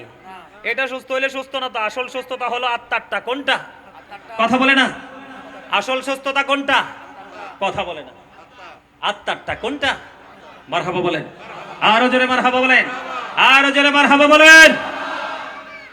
এই গজলগুলো অনলাইন থেকে শুনবেন। যেটা বলতে চেয়েছিলাম, সম্মানিত উপস্থিতি, আপনি যদি সংগ্রামী হতে চান, যোদ্ধা হতে চান, তাহলে মদিনাওয়ালা এবং তার আহলে বাইতের সাথে প্রেমের ডুরিতে আবদ্ধ হয়ে যান। আর এই আবদ্ধ করিয়ে নেওয়ার দায়িত্বটা হলো বাবা এবং মার। এই জন্য আমি শুরুতেই বলেছি, শুধু যুবকরা কেন সংগ্রাম করবে, টেকনিক অবলম্বন করবে। এই টেকনিক আগে মা বাবাকে নিতে হবে। আর এই টেকনিকটা যদি মা বাবাকে নিতে হয়, এই প্রত্যেকটা বাবা মাকে ছেলে বিয়ে দেওয়ার সময়, মেয়ে বিয়ে দেওয়ার সময় গুরুত্বপূর্ণ ভূমিকা রাখতে হবে। ছেলের জন্য আল্লাহওয়ালা মেয়ে ঘরে তুলে নিয়ে আসবেন, আর মেয়ের জন্য আল্লাহওয়ালা ছেলে জামাই হিসাবে কবুল করে নেবেন। জোরে বলেন আমিন। আরে আরো জোরে বলেন আমিন। আমার কথা কি বুঝে আসছে? আরো জোরে বলেন। আপনি যখন এদিকে তাকান, অনেক সুন্দরী, অনেক রূপসী ছেলে এবং মেয়ে বিয়ে দিয়েছেন, বিয়ে করিয়েছেন, কিন্তু মদিনাওয়ালার প্রেম নাই, বেয়াদব। এই সংসার জীবনে সুখের হবে না। বাচ্চা কাচ্চা হইলেও এই বাচ্চা মানুষ হবে না। আজকে আপনাদের এই এরিয়াতে ঢুকছি, ঢোকার পরে আমার কুমিল্লা থেকে এক জায়গা থেকে আমার একটা পাগল ভক্ত ফোন দিছে। কি করছে? ফোন দিছে। ফোন দিয়ে বলতেছে, হুজুর আমি অনেক যন্ত্রণার মধ্যে আছি। কেন? হুজুর বউ একটা বিয়ে করছি এতিম মনে করে, আর রাসূল এতিমকে আশ্রয় দিয়েছে সেটা মনে করে, এতিম মনে করে বিয়ে করছি। এটা মায়ের সাথে তর্ক করতে করতে আমার মায়ের হাতে ভেঙে ফেলছে। নাউযুবিল্লাহ বলেন না কেন? আরো জোরে বলেন। এই সমস্ত ফিতনা কিন্তু দিন দিন সমাজে বেড়েই চলছে। আবার কয়দিন আগে দেখছেন না, ঢাকাতে মা মরে পচে গলে গেছে, ছেলে 3টা মেয়ে একটা, জানেও না কেউ। তো এই অভিশপ্ত সন্তান, এই সন্তানগুলো অভিশপ্ত হওয়ার পিছনে সবচেয়ে বড় কারণ হলো আমরা ইসলামী রং থেকে দূরে সরে গেছি। আপনি ইসলামকে প্রতিষ্ঠিত করতে হলে, হারিয়ে যাওয়া ইসলামকে আবার পুনরায় তুলে ধরে জিন্দা করতে হলে আপনাকে ধর্মধনের ধনী হতে হবে। আর এই ধর্মধনের ধনী হওয়ার জন্য মায়ের গুরুত্ব হলো অপরিসীম। আর বলে, হুজুর আমার মা বাবা তো আগের দিনে সরল মনা ছিল, ওনারা আমাদেরকে শিখাইতে পারে নাই। এখন আমরা একটা কাজ করতে চাই। তাহলে আপনাদের কাজ হলো আপনাদের জীবনে রসুলকে ভালোবাসা, রসুলের আহলে বাইতকে ভালোবাসা, রসুলের সাহাবাই কেরামদেরকে ভালোবাসা, সাহাবাই কেরাম তাবিন, তাবে তাবিন থেকে আইম্মায়ে মুস্তাহিদিন থেকে আজ পর্যন্ত আল্লাহর ওলিদের মাধ্যমে আমরা যে ইসলাম পেয়েছি, স্টেপ বাই স্টেপ সেটাকে ফলো করা। আর এটাকে ফলো করতে হলে আহলুস সুন্নাত ওয়াল জামাত ইজ দ্য বেস্ট পার্টি। আমার রাসূল বলছে, আমি না, পৃথিবীতে কিয়ামতের আগে ৭৩টা দল প্রকাশিত হবে শুধু মুসলমানের। বেঈমান কাফেররা কিন্তু অনন্তকাল জাহান্নামে যাবে, তাদের কোনো দল নাই, তারা জাহান্নামী। শুধু মুসলমানের ৭৩টা দল হবে, এর মধ্যে ৭২টা যাবে জাহান্নামে, আর একটা দল মাত্র জান্নাতি। সেই দলটা হলো আহলুস সুন্নাত ওয়াল জামাত, মা আনা আলাইহি ওয়া আসহাবি। এটা আমি বলিনি, রাসূল বলেছে। রাসূলের কথা সত্য না মিথ্যা? 100% না? 100%? এটা আমার বক্তব্য নয়, এটা আমার বক্তব্য না, ইংরেজরা বক্তব্য দিয়েছে। হযরত মুহাম্মদ সাল্লাল্লাহু আলাইহি সাল্লাম was born in an Arab country. His father's name was Abdullah. His mother's name was Amina. His father died before he was born. He lost his mother in his childhood. He was very truthful. আপনার আমার প্রাণের রাসূল ছিলেন শ্রেষ্ঠ সত্যবাদী। আওয়াজ তুলে কোন সুবহানাল্লাহ। আমি সেই নবীকে নিয়ে আমি অনেক প্রশান্তি পাই। আমার জীবনে আর কিচ্ছু দরকার নাই। আমি আল্লাহর প্রিয় হাবিবের, হাবিবুল্লাহর উম্মত হতে পেরেছি, এটা আমার জীবনের সবচেয়ে বড় খুশনসিব। এবং সবচেয়ে বড় কথা হলো মদিনাওয়ালার সৈনিক হিসাবে আমি আল্লাহ কথা বলার সুযোগ করে দিয়েছে। আমিন বলেন না? আরো জোরে বলেন। এই অত্যন্ত মজার জায়গা। রাসূলকে ভালোবাসেন, আর কিচ্ছু করতে হবে না, আপনি নেগেটিভ পজিটিভ দুটোকে আইডেন্টিফাই করার জন্য যথেষ্ট হয়ে যাবে। সম্মানিত উপস্থিতি, Allah of the first pillar is the lord of world, রব্বুল আলামিন। মুহাম্মদ রাসূলুল্লাহ সাল্লাল্লাহু আলাইহি সাল্লাম is the blessing for the world, রাহমাতাল লিল আলামিন। আওয়াজ তুলে কোন সুবহানাল্লাহ। মালিক হলেন রব্বুল আলামিন, হাবিবকে বানালেন, বন্ধুকে বানালেন রাহমাতাল লিল আলামিন। There is no good but Allah. সে আল্লাহ ব্যতীত কোনো পার্শ্ব নেই, কোনো ইলাহ নেই। মুহাম্মদ রাসূলুল্লাহ সাল্লাল্লাহু আলাইহি সাল্লাম ইজ দ্য মেসেঞ্জার অফ আল্লাহ। আওয়াজ তুলে বলেন না সুবহানাল্লাহ।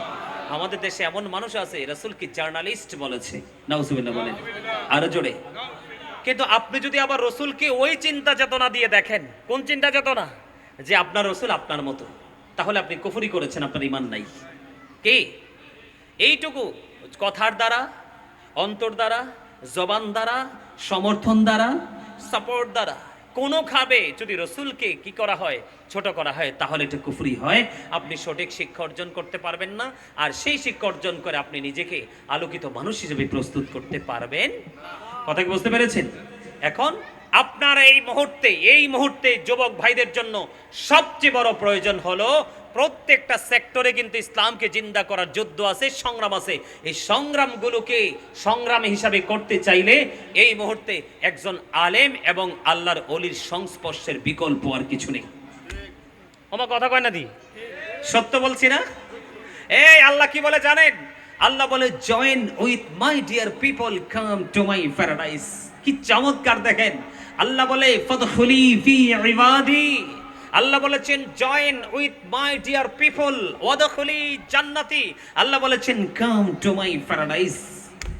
আল্লাহ বলেছেন, তোমরা আমার প্রিয় লোকেদের সাথে যুক্ত হও আর আমার জান্নাতে চলে আসো। জোরে কোন সুবহানাল্লাহ। আমরা ওই যুদ্ধ করব যেই যুদ্ধ করতে করতে আমরা ইমাম হুসাইনের সাথে জান্নাতে যেতে পারবো। সুবহানাল্লাহ বলেন। করতে রাজি আছেন? কেন? আপনি মনে মনে ভাবতে পারেন, হুজুর তো আমাদের মতোই। এখন কিছু মৌলবী বের হয়েছে যারা আলেমদেরকে সম্মান করতে চায় না, আছে না নাই? আল্লাহ সম্মান দিয়েছে, আপনি সম্মান কমাতে পারবেন না তো। আল্লাহ বলেছে, ইন্নামা ইয়াখশাল্লাহা মিন ইবাদিহিল উলামা। পৃথিবীর বুকে যত মানুষ আছে এর মধ্যে সবচেয়ে উত্তম তাকওয়া সম্পন্ন হলো আলেমরা। সত্যিকার অর্থে যারা আল্লাহকে ভয় করে তারা হলো আলেম। সুবহানাল্লাহ বলেন আরো জোরে। এই জন্য আল্লাহ বলেছেন, অকুনু মা সাদিকিন, তোমরা ট্রুথফুল মেনদের সাথে যুক্ত হয়ে যাও। সুবহানাল্লাহ বলেন আরো জোরে। যখন আপনি তাদের সাথে যুক্ত হবেন, তারা আপনাকে কি দিবে? সিলেবাস দিবে। কি দিবে? আমি আজকে সিলেবাস দিচ্ছি না আপনাদেরকে, এগুলো সিলেবাস দিবে। আর আপনি যখন এই সিলেবাসটাকে ফলো করতে থাকবেন, ফলো করতে করতে আপনি মনের অজান্তে একদিন সত্যিকারের একজন দ্বীনের যোদ্ধা হিসাবে নিজেকে প্রস্তুত করতে পারবেন। সুবহানাল্লাহ বলেন আরো জোরে। আমরা ইসলামকে প্রতিষ্ঠিত করতে চাই, আর এই প্রতিষ্ঠিত করতে হলে যত বেশি সম্ভব এটা থেকে দূরে থাকবেন। আমার কথা কয় না? জিনাল আইনুন নাজরু, চোখের জিনা হলো দেখা, চোখের পাপ হলো দেখা। এটা খুললেই কিন্তু নোংরা জিনিস। আপনি যখন নোংরা জিনিস চোখে দেখবেন, নোংরামি কিন্তু আপনার অন্তরে এসে বাসা বাঁধবে। আর অন্তরে যখন এসে বাসা বেঁধে ফেলবে, তখনই আপনার ফিজিক্যাল নোংরামি শুরু হয়ে যাবে। এজন্য এটা থেকে দূরে থাকতে হবে সত্যিকারের যুদ্ধ হতে হলে। আর এটা থেকে যদি দূরে থাকতে পারেন, সত্যিকার অর্থে আপনি ইহুদি কালচার থেকে দূরে থাকতে পারবেন। বলে, হুজুর কেমনে? আপনি যে চুল কাটছেন ইহুদি স্টাইলে, এখানে ইসলাম নাই। আজকে আইসা দেখলাম, কই জানি, এই যে এইটা, এই দেন গাউসিয়া কমিটির সদস্য, এটা দেখেন, এই যে এটার আমি কিন্তু আসার পরে টার্গেট করছি, এটা কিন্তু আমার আগাই আনছে। এটার চেহারা দেখেন কত সুন্দর, মাশাআল্লাহ। কথা বলেন না কেন? বিউটিফুল ফেস কিন্তু, ঠিক না? তাকায় দেখেন, 8-10 জন মানুষের মতো নয়, কয়েকশো মানুষের মধ্যে সে অন্যরকম। এই যে সে দাড়িটা রাখছে, দেখেন, এটা টোটালি ইহুদিদের স্টাইল। ওমা কথা কয় না কেন? দেখেন, এটা কোনো দাড়ি রাখার স্টাইল হইলো? তাকে দেখাইছি সে উঁচুতে দাঁড়াইছে, এটা লজ্জার কিছু নাই। সে উঁচুতে দাঁড়াইছে, তার মতো এরকম অসংখ্য আছে না নাই? কথা বলেন না কেন? আপনি দাড়ি রাখবেন রসুলের সুন্নাহ মোতাবেক, আপনি দাড়ি রাখেন ইহুদিদের স্টাইল দেখে। কথা বলে না কেন? আরো জোরে। এমনি করে করে প্রত্যেকটা জায়গায় আমরা ইহুদিদের রং লাগাইছি। কেমনে? কথা বলেন। এই যুবক, পৃথিবীতে যদি কোনো বিষাক্ত প্রাণী, বিষাক্ত সাপ যদি তোমাকে সবল দেয়, 20টা নামানো তোমার জন্য একেবারে ইজি। কিন্তু এই সাপের বিষ যার রুহে লাগছে, কলিজায় লাগছে, এই সাপের বিষ নামানোর ওঝা পৃথিবীতে আদৌ আসবো কিনা আমি জানি না। অত্যন্ত দুঃখের সাথে বলছি, আজকে নারী বলেন পুরুষ বলেন ইসলাম থেকে টোটাল আলাদা হয়ে গেছে। এই আলাদা হওয়ার পিছনে সবচেয়ে বড় কারণ হলো আপনার এই মোবাইল, ইহুদিদের কালচার। কথা কি বুঝতে পেরেছেন? আমি সত্যিকারের ইমানদার, সত্যিকারের মুমিন, সত্যিকারের মুত্তাকি হতে চাই। সমাজের অন্যান্য মানুষকে আমি ইমানদার, মুমিন, মুত্তাকি হিসাবে তৈরি করার জন্য প্রস্তুতি নিতে চাই। আর সেটার জন্য আলেমদের সাথে সম্পর্ক, সময় দেওয়ার কোনো বিকল্প নেই। ঠিক কিনা বলেন? আরো জোরে। এই যে জুম্মার নামাজ পড়তে যান, শুক্রবার এমন একটা দিন, আল্লাহ রসুল বলেছেন অল জুমআতু ইলাল জুমআ, এক জুমা থেকে আরেক জুমার মাঝখানে যেই গুনাহ, এই গুনার কাফফারা হয়ে যায় যদি দুই দিকের জুমা সঠিকভাবে আদায় করা যায়, কবিরা গুনাহ থেকে বেঁচে থাকতে চায়। অথচ আমরা জুম্মার দিনে কমার্শিয়াল ভাবে নামাজ পড়ি। কথা বলেন না কেন? হ্যাঁ, মসজিদে যাই আমরা সবার আগে, পরে কিন্তু বের হই সবার আগে। আমার কাছে অত্যন্ত লজ্জা লাগে, এখনকার ছেলেরা মোনাজাতটা পর্যন্ত দেয় না। দেয় এক, আমার মনে হয় অনেক ছেলেরা একটা সালাম ফিরেই উঠতে দৌড়তো, এরকমই মনে হয়। যুবক, যেই ছেলেটা কমার্শিয়াল ভাবে তোমরা আগে গেছো এবং সবার পরে বের হয়েছো, তোমার নিয়ামত তুমি কেমন করে যুদ্ধ করলে, আজকে জুম্মার দিনের যুদ্ধটা কেমন করে করতে হয়। আল্লাহ রসুল বলেছেন যেই যুবকটা জুমার দিনে সবচেয়ে উত্তম রূপে গোসল করলো, সবচেয়ে দামি, সবচেয়ে সুন্দর, সবচেয়ে লম্বা জামাটা পরে, সবচেয়ে উত্তম রূপে আতর গোলাপ লাগাইয়া গাড়ি দিয়া না হাইটা হাইটা মসজিদে রওনা দিল, তার প্রত্যেকটা কদমে কদমে গুনাহ ঝরে পড়তে থাকলো। আর এই করে করে সে সবার আগে মসজিদে গিয়ে সামনের কাতারে বসে গেল। উট কুরবানির সওয়াব তার আমলনামায় ঢুকে গেল। সে সকল সুন্নত নামাজ ফরজের আগে আদায় করলো এবং সালাম ফিরানোর পরে সমস্ত নফল ইবাদত করে সবার পরে সে মসজিদ থেকে বের হলো। রসুল বললেন সে যখন বাড়ির দিকে রওনা হয়, তার বাড়ি যাইতে যতগুলো কদম লাগে, প্রত্যেকটা কদমের বিনিময়ে বিনিময়ে 1 বছরের নফল ইবাদতের সওয়াব দেওয়া হয়। আপনার বাড়ি মসজিদ থেকে যাইতে যদি 20টা কদম লাগে, 20 বছরের নফল ইবাদতের সওয়াব। যদি 100 কদম লাগে, 100 বছরের নফল ইবাদতের সওয়াব। আর যেইটা সবার পড়ে গেছে, সবার আগে বের হইছে, এটার জন্য কত বড় গজব দেখেন। ওই যে যুদ্ধ সংগ্রাম কেমন করে করতে হবে, যেটা সবার পড়ে গেছে এবং সবার আগে বের হয়েছে, এটা নসিব কত মন্দ।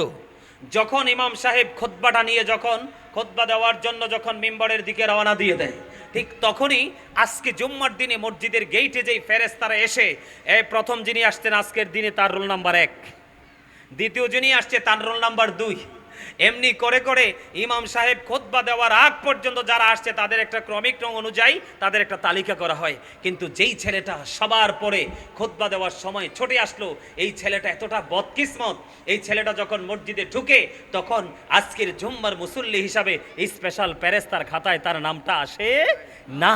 তার কারণ যখন ইমাম সাহেব খুতবা দেওয়ার জন্য প্রস্তুতি নিয়ে নেয়, তখন ওই ফেরেশতারা তার নোটবুকটাকে ক্লোজ করে বন্ধ করে ওই খতিব সাহেবের খুতবা শোনার জন্য দাঁড়িয়ে যায়। আওয়াজ তুলে একবার বলেন নাউজুবিল্লাহ। যুদ্ধ কিভাবে করতে হয়, একজন আলেম, যোগ্য দক্ষ একজন আলেমের সাথে প্রেম করবেন। জীবনে ঘুম থেকে উঠে সকালে বিছানায় যে যাওয়ার পর্যন্ত আমার সময় নাই, তাহলে আজকে 5 ঘন্টা ওয়াজ করতাম, কিন্তু সম্ভব না। শুধু আমি আপনাদেরকে কোট করে করে একটা একটা করে আমি আপনাদেরকে ধরিয়ে দিতাম টপিকস আকারে। তো আশা করি আপনারা বুঝে গেছেন, যতটুকু বুঝার বুঝে গেছেন। সম্মানিত উপস্থিতি, এমনিতে অনেক সময় হয়ে গেছে, অনেক, আল্লাহ অনেক সময় চলে গেছে। কিন্তু আমি আসার পরে মাহফিল কর্তৃপক্ষ বলছে হুজুর আজকে আমরা মাহফিলটা তাড়াতাড়ি শেষ করে ফেলবো। কিন্তু আমার বিশ্বাস ছিল যে গাজী সুলাইমান আল কাদরি যেখানে যায়, এখানে কিন্তু মুসল্লিরা সহজে ছুটি চায় না। তার প্রমাণ আজকে আমি এখানে আর আসি বা না আসি, আমার জীবনে আমি আপনাদেরকে বলবো না, এটা আমার স্মৃতির পাতায় অনন্য নিদর্শন হয়ে থাকবে। কারণ এসেছিলাম ফাঁকা, দেখেছিলাম ফাঁকা, এখন হয়ে গেল একেবারেই পরিপূর্ণ জান্নাতের বাগান। ঠিক কিনা বলেন? আমি ভাবছি মানুষই পাবো না। আল্লাহর কাছে শুকরিয়া যে যুবক ভাইরা তোমরা অত্যন্ত ধৈর্য ধরে আলোচনা শুনেছো। সবচেয়ে মজার কথা হলো একটা লোকও কিন্তু যায় নাই, তাই না? তাদের মধ্যে ছিল অবর্ণনীয় এক মানসিকতা। আল্লাহ আমাদেরকে কবুল করে নিক, সকলে বলুন আমিন। সম্মানিত উপস্থিতি, আবার যদি কখনো দেখা হয় যে দুঃসময়টা, মানে ইসলাম থেকে বের হয়ে গেলে আপনার কি ভয়ঙ্কর পরিণত হবে, আমি এটা আধা ঘন্টা 1 ঘন্টায় বলে শেষ করতে পারবো না। আমি যদি ইসলাম থেকে বের হয়ে গেলে যদি তার পরিণতি নিয়ে কথা বলতে হয়, তাহলে আমি আপনাকে কোন কোন কাজটাকে ইসলাম বহির্ভূত করলে এটার জন্য কি পানিশমেন্ট দুনিয়া এবং আখিরাতে পাবো, সেই বিষয়টুকু নিয়ে ছোট ছোট করে আমাকে অসংখ্য বিষয় তুলে ধরতে হবে আপনাদের সামনে। এই জন্য আমি আজকে এই বিষয়টা নিয়ে কোনো কথা বলবো না। যদি আবার কখনো দেখা হয় এই বিষয়টা নিয়ে কথা বলবো, আর যদি দেখা না হয় আমি অন্য কোনো প্রোগ্রামে এই বিষয়টা নিয়ে আলোচনা করবো, আপনারা অনলাইন থেকে কালেক্ট করে নেবেন। সম্মানিত উপস্থিতি, তবে আমি আপনাদেরকে শেষবারের মতো একটা কথা বলতে চাই। আমরা যদি নিজেদেরকে পরিপূর্ণ ইমানদার মুমিন হিসাবে প্রস্তুত করতে চাই, এখন সত্যিকারের আলেম দেখে দেখে আলোচনা শুনতে হবে।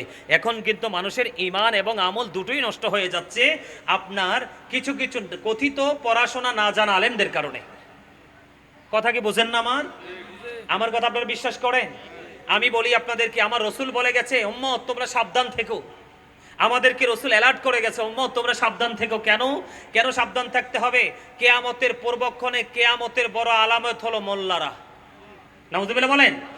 তারা, তাদের দাড়ি থাকবে, টুপি থাকবে, পাগড়ি থাকবে, ইভেন তাদের জবানটাও মধুর চেয়ে মিষ্টি হবে, চরিত্রটা ফেরাউনের মতো হিংস্র হবে, আত্মাটা বাঘের মতো হিংস্র হবে। তারা ইসলাম থেকে এমনভাবে বের হয়ে যাবে, একটা তীর মারলে শিকারকৃত প্রাণীকে ভেদ করে যেমন এটা আউটসাইডে চলে যায়, এটা রিটার্ন আবার ব্যাক করে আসে না, ঠিক তেমনি ভাবে এই কিয়ামতের আগে এক শ্রেণীর আলেম আছে, তাদের সব থাকবে আলিমি লেবাস, কিন্তু তারা ইসলাম থেকে এমনভাবে বের হয়ে যাবে তারা রিটার্ন ফিরে আসবে না। তাদের থেকে তোমরা সাবধান থাকবে, তাদের কারণে মানুষ বিভ্রান্ত হবে। সম্মানিত উপস্থিতি, এই পর্যন্ত আহলে সুন্নাত ওয়াল জামাতের আলেমদের আমলের মধ্যে, কথার মধ্যে ত্রুটি থাকতে পারে, মাধুর্যের ঘাটতি থাকতে পারে, কিন্তু আহলে সুন্নাত ওয়াল জামাতের আলেম এবং সাধারণ মানুষের ঈমানে কোনো ঘাটতি নেই। কথা বলেন? তারা সব দিতে রাজি, ঈমান দিতে রাজি না। ঠিক কিনা বলেন? রাজি রাজি না। সম্মানিত উপস্থিতি, ওই সমস্ত আলেম ওলামা থেকে দূরে থাকবেন যারা আল্লাহর নবীদেরকে মানে না, ওলিদেরকে মানে না। এরকম হাজারো অসংখ্য সমস্যা আছে, আছে নাই?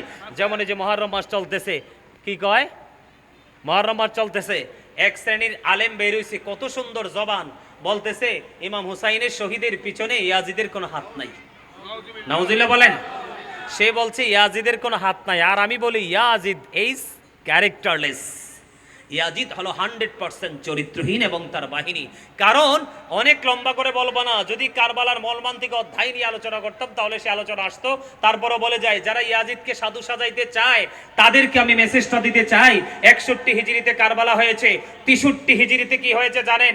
এই ইয়াজিদ বাহিনী হাররার ঘটনা ঘটিয়েছে, মদিনাতে 1000 নারী অবৈধ সন্তান প্রসব করেছে। নাউজুবিল্লাহ বলেন।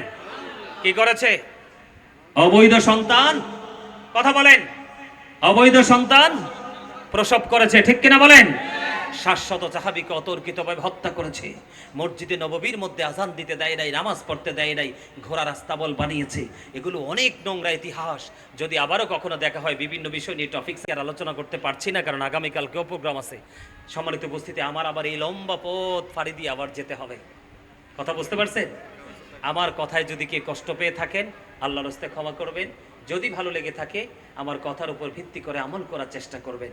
সম্মানিত উপস্থিতি, আল্লাহ যেন আমাদেরকে ইসলামকে সঠিকভাবে কায়েম করার জন্য, প্রতিষ্ঠিত করার জন্য যা যা করার, আমরা যেন ওলামায়ে কেরামদের সাথে যুক্ত হয়ে সেই ট্রেনিং নিয়ে আমরা যেন আমাদের এই সুন্দর প্রেমময় ইসলামকে আরও প্রেমময়ভাবে আমরা যেন যুগের পর যুগ, প্রজন্মের পর প্রজন্মের কাছে যেন আমরা ইসলাম পৌঁছে দিতে পারি।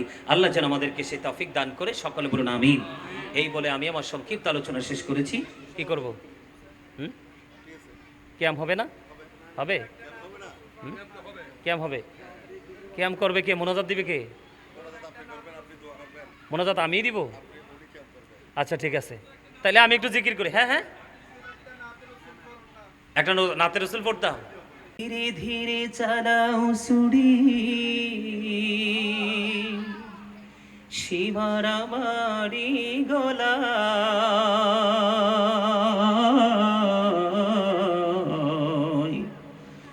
জয়নাল আবদিনের কান্দুন শুনতে দাওনারি আমায়। ধীরে ধীরে চালাও সুড়ি, সীমার আমারি গলা,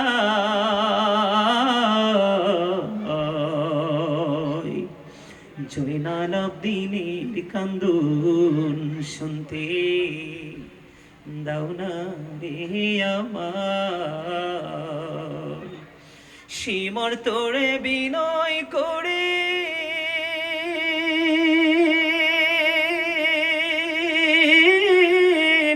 আমার গলায় দিশনা চুরি রে,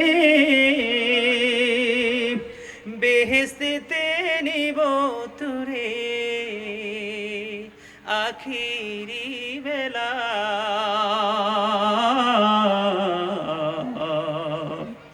জয়নাল আবদিনের কান্দুন শুনতে দাওনা রে আমায়। আমার নানা নবী ছিলেন,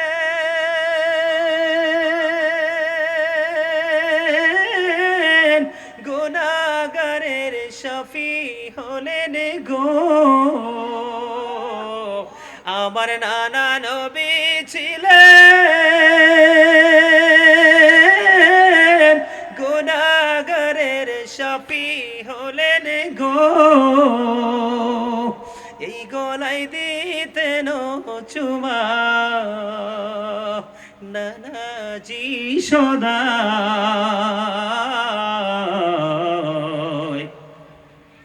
জয়নাল আবদিনের কান্দন শুনতে দাও না রে আমার, দুধের শিশু কচি কচি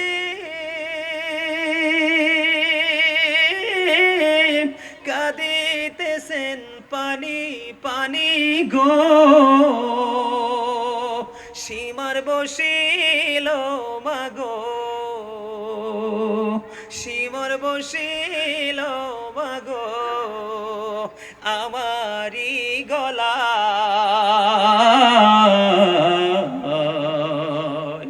জয়নাল আবদিনের কান্দন শুনতে দাও না রে আমায়। মারহাবা বলেন না, জোরে বলেন না মারহাবা। আল্লাহু আকবার। ইয়া রাসূলুল্লাহ, ইয়া রাসূলুল্লাহ, জিন্দাবাদ জিন্দাবাদ জিন্দাবাদ জিন্দাবাদ জিন্দাবাদ জিন্দাবাদ জিন্দাবাদ জিন্দাবাদ। আলহামদুলিল্লাহ বলেন আরো জোরে। আমি একটু জিকির করি হালকা, একটু দুইটা কাসিদা পড়ি, হ্যাঁ, তারপরে কেমন ধরবে। আমার আল্লাহ আল্লাহ আরিফ আল্লাহ লা ইলাহা ইল্লাহু আল্লাহ আল্লাহ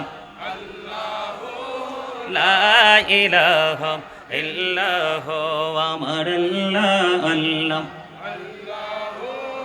লা ইলাহা ইল্লাহু আমার আল্লাহ আল্লাহ। একটু ভিডিও করিস অল্প একটু পুরাটা, হ্যাঁ। ও আমার আল্লাহ আল্লাহ আল্লাহ লা ইলাহা ইল্লাহু। না জানি তো বাইতে নৌকা, না জানি সাঁতার, হাইরে দয়া করে পারি করিও জাহান্নাম মাঝার নবীজি। আল্লাহ আল্লাহ আল্লাহ লা ইলাহা ইল্লাহু আল্লাহ আল্লাহ আল্লাহ ইল্লাহু। গুনাহগারের গহনা জোড়ে দিদারে আপনার, সবাই বলেন। গুনাহগারের গহনা জোড়ে দিদারে আপনার, দয়া করে দিয়েন দেখা হাবিবি দু জাহান নবীজি। আল্লাহ আল্লাহ আল্লাহ লা ইলাহা ইল্লাহু আল্লাহ আল্লাহ লা ইলাহা ইল্লাহু। সশরীরে জিন্দা নবীজি সোনারি মদিনায়, বলেন সশরীরে জিন্দা নবীজি সোনারি মদিনায়। আসুন সবাই দাঁড়াইয়া সালাম জানাই নবীজি। আল্লাহ আল্লাহ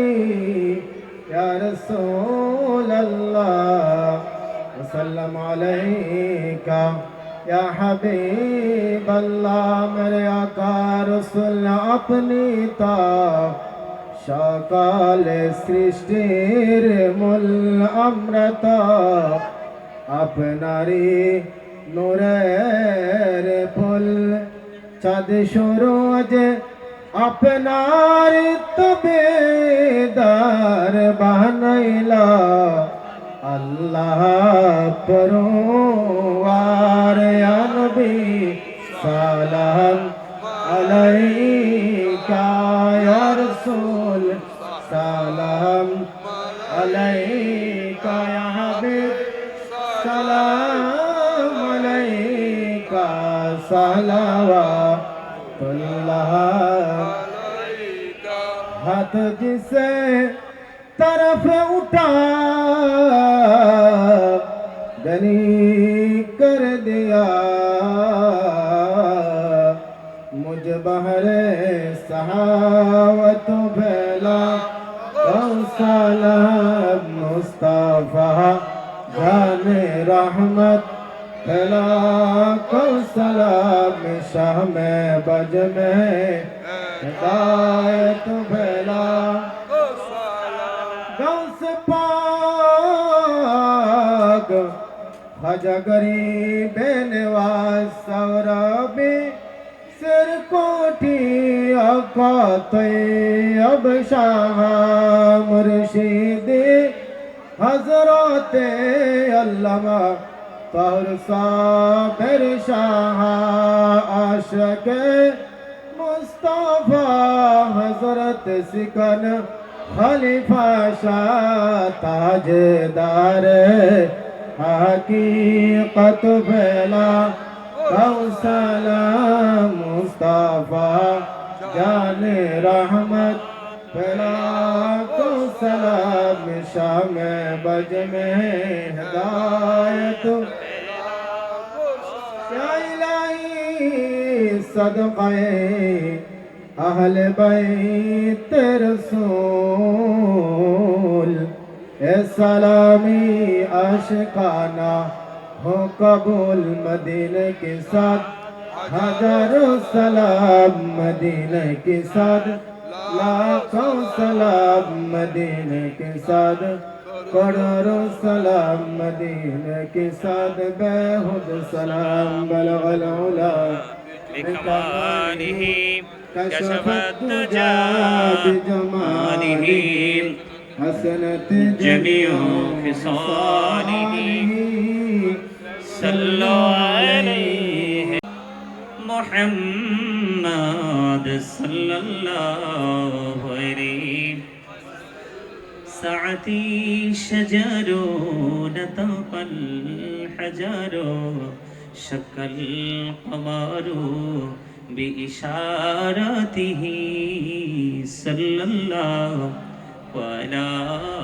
محمد صلى الله عليه وسلم صلى الله على محمد صلى الله عليه الصلاة والسلام عليك رسول الله الصلاة والسلام عليك حبيب الله الصلاة والسلام عليك شافي المجرمين الصلاة والسلام عليك رحمة للعالمين الصلاة والسلام عليك يا نور الله وجهه الأول أرني بجمالك يا رسول الله لا تزغ قلوبنا بعد إذ هديتنا وهب لنا من لدنك رحمة إنك أنت الوهاب इलाही तो तभी बोला दवाई मई मरी जो दुर्द दिल आशिकी कमर जे काफी तेरी है दीदार है या रब्बुल आलामीन তুমি রহমতের নজরে তাকিয়ে দেখো গো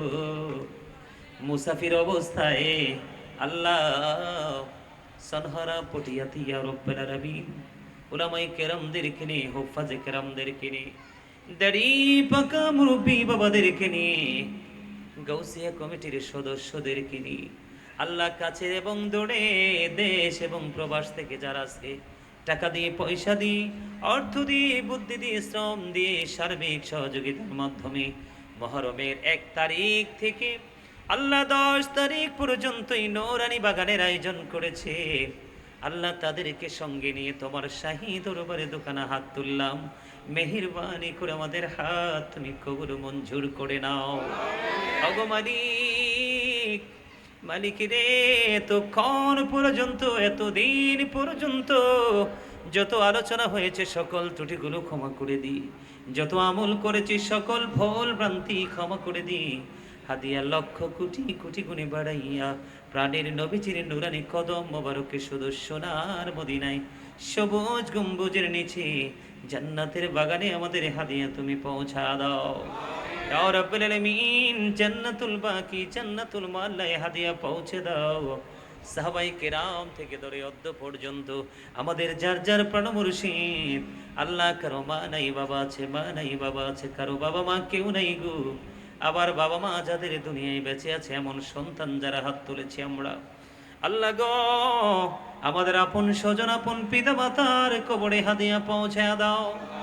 আল্লাহ যারা আজকে এই সুন্দর বাগানের আয়োজন করলো, তাদের আপন স্বজন এবং এই গ্রামের মধ্যে যতগুলো কবরবাসী আছে গো, প্রত্যেকের কবরে হাদিয়া তুমি পৌঁছায় দাও। প্রত্যেকের কবরগুলো জান্নাতের টুকরা করে দাও। সকাল টু সন্ধ্যা নবীজির দিদার তুমি নসিব করিয়ে দাও। আল্লাহ তাদের কবর থেকে প্রাণের নবীজি রওজা মুবারকের সাথে সুন্দর একটা যোগাযোগের ব্যবস্থা করে দাও। আল্লাহ মুসাফিরের হাত তুমি ইয়া রাব্বুল আলামিন খালি ফিরাইতে পারো না।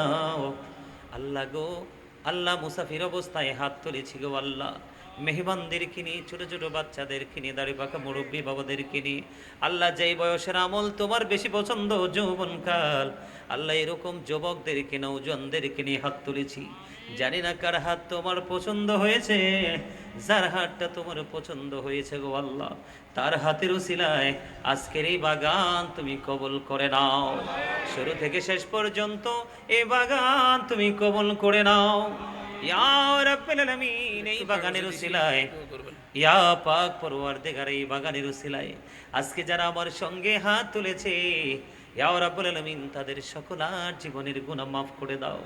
সকলার হায়াতের মধ্যে তুমি বরকত দিয়ে দাও। আসমানি বলা আসমানি উঠিয়ে নাও, জমিনি বলা জমিনে দাফন করে দাও। আল্লাহ হাওয়ায় বলা হাওয়ার সাথে মিশিয়ে দাও।